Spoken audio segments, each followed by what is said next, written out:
Students, welcome back. Today we are going to solve sum number 5 of exercise 2.2 given on page number 92. So first, let's read out the question. An example is given to 6 students. So one question is there and which is given to 6 students to solve it.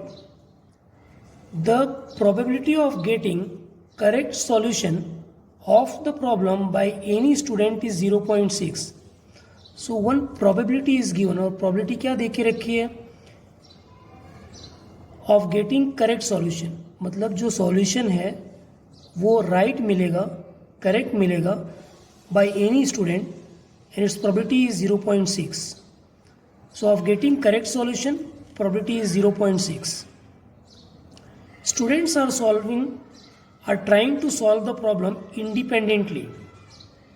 Find the probability of getting the correct solution. So we have to find out the probability of getting the correct solution by only 2 out of 6 students. See, in the initial line it is given that 6 students, they are trying to solve it, and we have to find out the probability that only 2 students out of 6 gets the correct solution. Is it clear?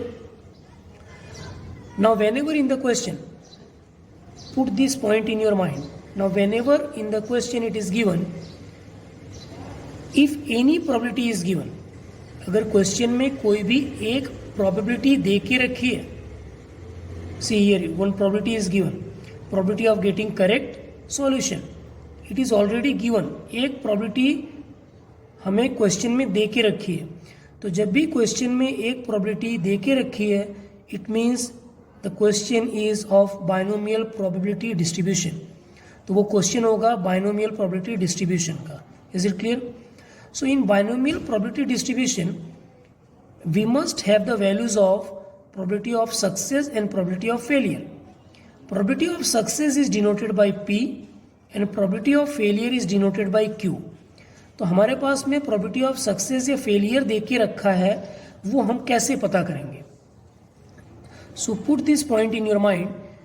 हमें जो find करना है, see find the probability of getting the correct solution.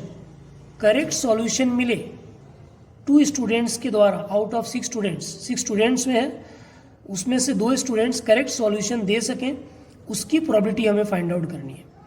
We have to compare कि हमें जो probability दे के रखी है, सी जो प्रोबेबिलिटी दे के रखी है ऑफ गेटिंग करेक्ट सॉल्यूशन, और जो हमें फाइंड आउट करना है वेदर इट इज सिमिलर और नॉट, वो मैच हो रहा है या नहीं हो रहा है.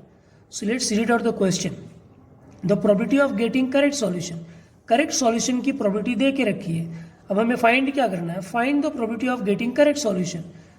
So it is matching, it is equal, वो सेम है, सिमिलर है. तो अगर जो हमें फाइंड करना है और जो प्रोबेबिलिटी दे के रखी है वो अगर इक्वल है, तो वो जो प्रोबेबिलिटी दे के रखी है this 0.6, it will be probability of success. मतलब हमें जो फाइंड करना है वो हमारा सक्सेस है, और उसकी एक प्रोबेबिलिटी दे के रखी है, तो वो प्रोबेबिलिटी ऑफ सक्सेस हो जाएगा. Is it clear? Again I am repeating.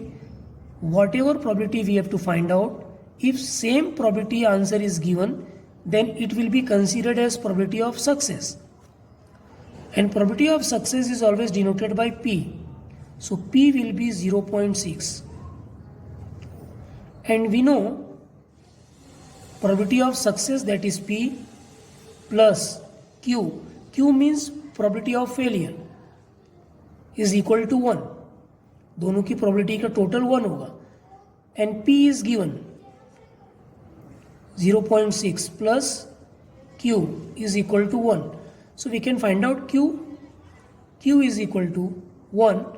It will come to this side, so it will become 0.6.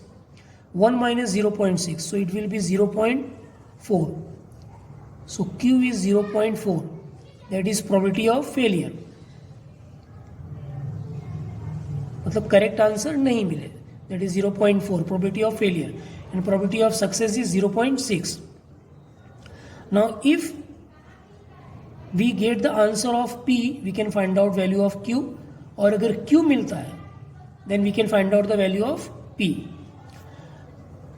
See, we have to find out probability of getting the correct solution by only 2 out of 6 students. Total जितने students try कर रहे हैं, that will be number of trials, that is Bernoulli trials, and number of trials is always denoted by n. तो यहाँ पे 6 students है total, मतलब 6 लोग try कर रहे हैं, so n will be 6. अब उसमें से only directly it is given only 2 students gets correct solution. तो जितने students का correct solution आए, that is our random variable, and random variable is denoted by x. So x will be 2. Is it clear? X is 2 and n is 6. Now we can apply the formula of binomial probability distribution of P of x. अब जो हमें probability find out करनी है वो x की value मिल गई 2. सो P of x formula is very simple, NCx P raised to x Q raised to n minus x. Now in this formula x means random variable, and what are the values that random variable can assume. अब इस question में तो directly दिया है कि only 2 students, लेकिन random variable कौन कौन सी वैल्यूज ले सकता है. तो रैंडम वेरिएबल 0 से स्टार्ट होके it can move up to the value of n, यानी 0 से स्टार्ट होके n तक जा सकती है n की वैल्यू. Is it clear? तो जो रैंडम वेरिएबल है उसकी वैल्यू 0 से स्टार्ट होके n तक जा सकती है. Here we are getting x is equal to 2. So we will put the value in place of x, we will put 2, n is 6, x is 2, p is 0.6,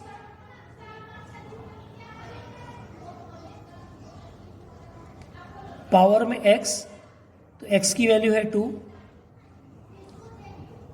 q is 0.4 और n minus x, तो n क्या आ जाएगा, n is 6, so 6 minus x will be 2.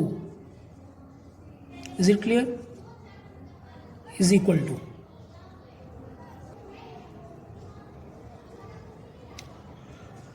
Okay, now let's continue. 6C2, here it is in the form of combination NCR, n is 6 and r is 2. तो n की value से start करेंगे, 6 into r की value 2 है तो 2 digit तक reduce करेंगे, 1 2, denominator में 2 से स्टार्ट करेंगे, 1 तक रेड्यूस करेंगे. 0.6 पावर में 2 यानी 0.6 को 2 बार मल्टीप्लाई करेंगे, you will get 0.36 into 0.4, 6 minus 2 it will be 4, 2 1 जा 2 3 जा 3 into 5 15 into 0.36 into 0.4 raised to 4. It means 0.4 को 4 बार मल्टीप्लाई करना है, and you will get the answer 0.0256 is equal to, after multiplying all the values you will get 0.13824. Is it clear? So in this question point के बाद में आपको 4 digits तक value लिखनी ही है, 1 2 3 4. तो अगर इसका आंसर हम लिखें तो 0.1382 तक लिख सकते हैं. If you write 0.13824 then it's better. So probability of x is equal to 2, मतलब 2 स्टूडेंट्स 6 स्टूडेंट में से करेक्ट आंसर सॉल्व करेंगे, उसकी प्रोबेबिलिटी है 0.13824. Thank you.